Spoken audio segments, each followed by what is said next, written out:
Video को like करके आगे शेयर जरूर कर देना। करीम आका ने अपना शफकत भरा हाथ उसकी पेशानी पर, उसके सर पे फेरना शुरू किया और उसकी आंखों से आंसू निकल पड़े।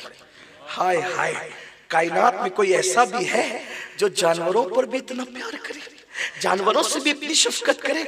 जब मैं इस हदीस को पढ़ता हूँ तो सोचता हूँ मुझे तो कोई फिक्र ही नहीं करना, न दुनिया की मुसीबतों की, न आखिरत की तकलीफ की। क्यों कि जो मेरा आका जानवरों को मुसीबत में नहीं देख सकता, वो मुझे मुसीबत में कैसे देख सकता। क्या बात है, क्या बात है। लेकिन मेरा रिश्ता जुड़ जाए, बस एक ही मेहनत करने की, रिश्ता उनसे जुड़ जाए, मैं उनका बन जाऊं, हम उनके बन जाएं।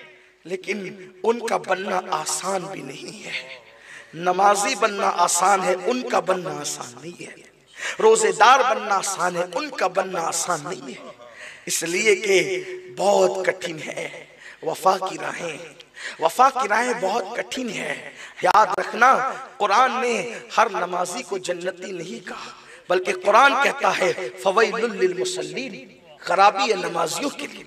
हर अमल करने वाले को जन्नती नहीं कहा। कुरान कहता है आमिलतुन नासिबतुन तस्ला नारन हामिया, अमल करके आएंगे, मेहनत करके आएंगे, फिर भी जहन्नम में डाले जाएंगे।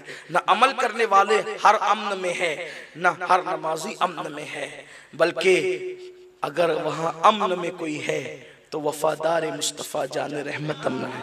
और उनसे वफा आसान नहीं, क्योंकि जो उनसे वफा करते हैं वो उनसे वफा करते हैं, जो उनसे वफा करते हैं फिर वो खुद से दगा नहीं करते, जो उनसे वफा करके खुद से दगा नहीं करते, फिर वो दाढ़ियां मुंडाकर गटरों में फेंका नहीं करते, फिर वो वादों की बेवफाई नहीं करते, वो कानों में एयरफोन लगाकर किसी के जुल्फ और रुखसार का तस्करा नहीं सुनते। इसलिए कि इश्क बावफा इतना बागैरत होता है कि फिर वो कहता है मुझे किसी से क्या गरज, मुझे तो मेरा महबूब काफी है। बल्कि आशिक तो इतना बागैरत होता है कि वो तो कहता है कि लोग हौज़े कौसर की तमन्ना करते हैं, मैं कौसर की भी तमन्ना नहीं करता। हौज़े कौसर की लोग तमन्ना करते हैं, मैं कौसर की तमन्ना भी नहीं करता। बल्कि वो तो ये कहता है शरबत न दे तेरी रूयत हो खैर से, मुझे शरबत से क्या गरज, मुझे तो यार का दीदार चाहिए। शरबत न दे तेरी रूयत हो खैर से, ये शहद हो तो फिर किसे परवाह शक्कर की है। जब ये शहद हो तो फिर किसे परवाह शक्कर की है। और अल्लामा इजाज कामटवी कहते हैं कौसर की जानिब हम नहीं तकबई, कौसर की जानिब हम नहीं तकबई, हमें देहो नैनन का जाम ए प्यारे नबी, चंदा करे तुमका सलाम। तो वफा बड़ी अहम है, लेकिन कोई उनसे वफा तो करे। वफा करने वाला कभी गुनाह नहीं करेगा, इसलिए कि उसको ख्याल होगा कि मेरा गुनाह उनके दिल को तकलीफ पहुंचाएगा। ताइफ की वादियों के पत्थर उनके दिल को उतनी तकलीफ नहीं पहुंचाते जितने आशिक कहलाने वालों के गुनाह उनको तकलीफ पहुंचाते हैं। हमें क्या हुआ है, आज नरम गद्दों पे फजर की नमाजें छोड़ते हैं। हमें क्या हुआ है कि मुसलमान आज शराब के अड्डों पे जाते हैं, जिना के अड्डों पे जाते हैं। अल्लाह अकबर, इश्क वालों को तो निकाह के लिए फुर्सत न मिली। आशिक तुम कैसे बने कि तुम्हें जिना का वक्त मिल गया। आशिकों को तो अल्लाह अकबर रोटियां खाने भी बार पड़ने लगा।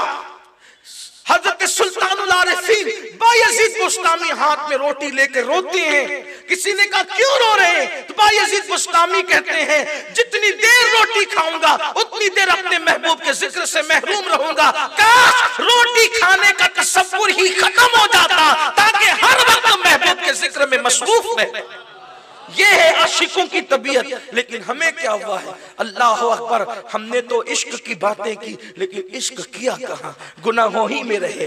तो अर्ज कर रहा था कोई उनका बन जाए, फिर न दुनिया में मुसीबत रह जाती है न आखिरत का कोई गम रह जाता है। लेकिन कोई उनका बन कर देखे, उनका बनना आसान नहीं। अल्लाह अकबर, जो उनके हो जाते हैं वो तो गुनाह का तसव्वुर भी छोड़ते। एक बात आपसे कहूँ, बहुत प्यारी सी बात याद आई। इश्क की बातें खूब होती है, हम आशिक रसूल, हम आशिक रसूल, हम आशिक रसूल। आशिक रसूल तो दिखता कहां से, पहले ये बता। अगर आप बर्दाश्त कर सकते हैं तो बड़ी भारी बात कहने चला हूं। अल्लाह करे आप बर्दाश्त कर ले। आशिकों के तो पेशाब पर भी इश्क का असर जाहिर होता है, आशिकों के पेशाब में भी इश्क का असर जाहिर होता है। तुम्हारे तो मुंह पे भी इश्क का असर नजर नहीं आता है? किस इश्क की बात करते? जवानी नारे। तुम्हारे घरों के अंदर सीरियलों के नाम पे जो कुफरिया कलमात बज रहे, उसका जिम्मेदार कौन है? तुम्हारी बेटियां जो बेपर्दा घूम रही है बगैर दुपट्टे के, उसका जिम्मेदार कौन है? कभी ये शर्म नहीं आई कि मेरी बेटी अगर बगैर दुपट्टे के निकलेगी तो मुस्तफा जाने रहमत के दिल पर क्या गुजरेगी? इसलिए कि हम किसी ऐसे नबी को नहीं जानते जो मर के मिट्टी में मिल गया हो। हम तो उस नबी को मानते हैं जो हमारी जानों से ज्यादा करीब है और हमारे एक एक लम्हे से बाखबर है। उन्हें सब पता है हम जो करते हैं। तो बेटियां बेपर्दा घूमती है तो हुजूर के दिल पे क्या गुजरती होगी? बात भारी हो गई। कल कोई यहाँ ये ना कह दे कि मालेगांव वाला आया था और क्या बोल के गया कि इश्क का असर पेशाब पर भी जाहिर होता है। बात पूरी कर दूं। सैयदु ताइफा मेरे मुर्शिद हज़रत सैयदी सरकार जुनैद बगदादी फरमाते हैं, मेरे पीरो मुर्शिद और मेरे मामू हज़रत सैयदना सिर्र सख्ती, इस सिर्र सख्ती ख्वाजा जुनैद बगदादी के पीर भी हैं, मामू भी हैं, और वो मुरीद है हज़रत मारूफ करखी के, वो मुरीद है इमाम अली रजा के, और वो मुरीद है हज़रत इमाम मूसा काजिम के, वो मुरीद है हज़रत इमाम जाफर सादिक के, और वो मुरीद है हज़रत इमाम बाकिर के, वो मुरीद है इमाम ज़ैनुल आबिदीन के, वो मुरीद है इमाम हुसैन के, वो मुरीद है मौला अली के। और मौला अली ने खिलाफत पाई है मुस्तफ़ा जान रहमत से। इतना करीबी सिलसिला सिर्र सख्ती का। जुनैद बगदादी कहते हैं, मैंने अपने मुर्शिद हज़रत सिर्र सख्ती को न कभी सोते देखा, न कभी बिस्तर से पीठ लगाते देखा, कभी नहीं। उनकी उम्र 80 से तजावुज कर गई थी, लेकिन 1000 कोशिश के बाद भी न कभी वो सोए हैं, न हमने कभी उन्हें बिस्तर पे पीठ लगाते देखा। हम कहते थे कि आप सोते नहीं, वो कहते हैं महबूब जगता हो तो मुहिब को सोने का हक क्या है? महबूब जगता हो मुहिब को सोने का हक क्या है? बहरहाल एक दिन बीमार पड़ गए। शायद हो सकता है कि अहले जाहिर कहे ओहो कोई सोएगा नहीं तो पागल हो जाएगा। दरअसल बात यह है, इश्क की बात कानून से बड़ी ऊपर होती है।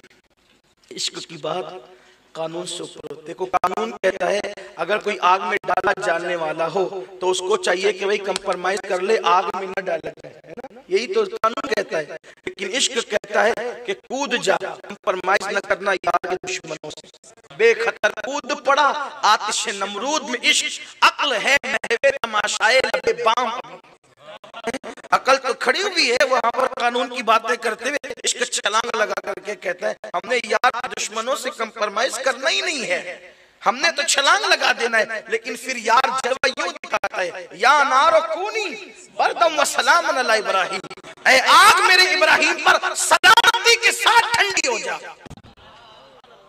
ये भी बात है। कोई इश्क की मंजिल में कदम तो रख करके देखे। हमने इश्क की बातें की, इश्क किया नहीं। हसर सकती। और एक बात याद रखें, जब इश्क होता है तो नींद भी भागती है। मैं समझता हूँ कि सबसे ज्यादा हम ही लोग सोते हैं और इश्क का दावा भी करते हैं। आशिक की पहली पहचान है कि वो उसकी नींद भागती है। दूसरी पहचान ये कि उसकी आंखें हमेशा बहती है।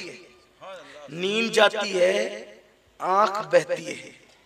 आंख बहती है, नाक नहीं, आंख बहती है। आशिकों की आंख बहती है। न नींद नैना न अंग चैना, ना आंखों को नींद होती है, ना वजूद को चैन होता है। और फिर वो चैन मांगता भी नहीं है, बल्कि वो तो ये कहता है मेरे दिल को दर्द उल्फत वो सुकून दे इलाही, मेरी बेकरारियों को न कभी करार है। उसको बेकरारियों में वो लुत्फ मिलता है कि वो करार भी नहीं मांगता। उसको बीमारी में वो मजा मिलता है कि वो कभी शिफा भी नहीं मांगता। वो कहता है कि मरज़ इश्क का बीमार भी क्या होता है, जितनी करता है दवा दर्द सिवा होता है।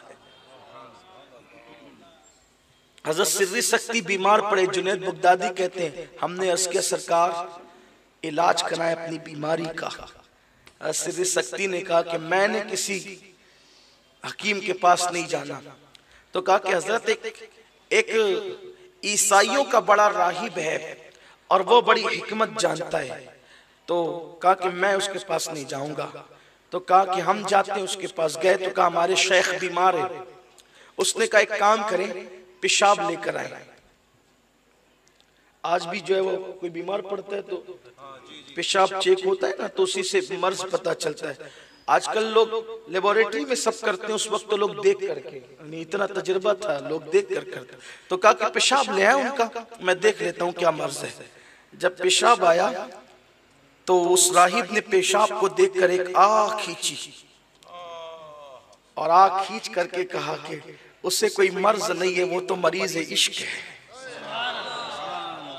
उसे कोई मर्ज नहीं, वो तो मरीज इश्क है। पेशाब जिसका लाया मेरे पास, मुझे उसके पास ले चलो, मैं उसके हाथ पे कलमा पढ़ के मुसलमान होना चाहता। आशिकों की तो शान ये थी, लोग उनके पेशाब देखकर मुसलमान हो जाते थे। तुम कैसे आशिकों के, तुम्हारे सजदे भी देखकर लोग मुसलमान हो। आशिकों की तो तबीयत ये थी।